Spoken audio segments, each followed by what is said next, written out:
D'abord, moi, je voudrais dire un grand merci à la Fondation Pierre Fabre.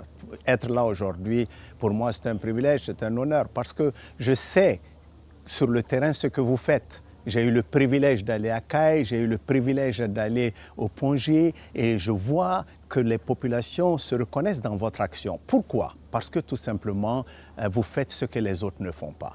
Vous allez là où les autres ne vont pas. Vous avez un partenariat stratégique.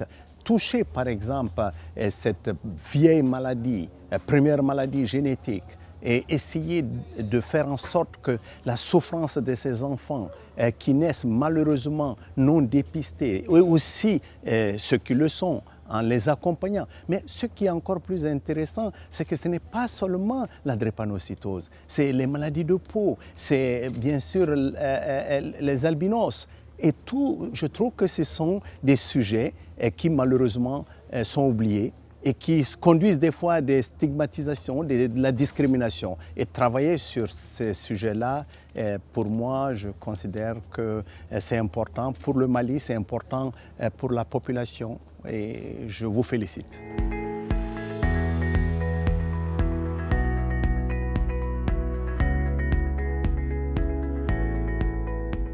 Non, moi je crois qu'un ministre qui n'est pas auprès des populations n'est pas un bon ministre. Et cet écosystème-là, c'est cette structure qui nous aide à faire des progrès.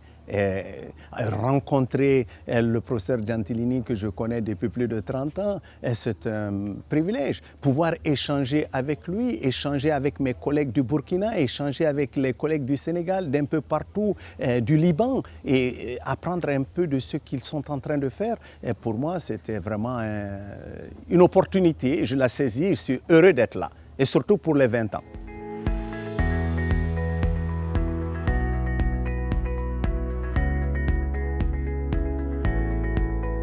Moi, vous savez, je vais vous dire certainement que mon diagnostic il a été déjà fait par plusieurs personnes avant moi, mais ce que je pense, c'est qu'il faudrait qu'on aille vers les communautés, qu'on aille vers les populations, qu'on puisse créer des ponts avec ces populations qui ont malheureusement l'impression qu'on est un peu trop loin. Donc, la santé communautaire, décentraliser nos programmes, faire en sorte qu'il y ait une meilleure coordination en les responsabilisant, en démocratisant les soins. Voilà un peu ce que nous voulons faire. Et puis, en faisant cela, je pense qu'on peut au moins être capable d'apporter une solution pour les hôpitaux. Parce que 80% des malades, on peut les voir dans les services périphériques si ces services fonctionnent de façon adéquate.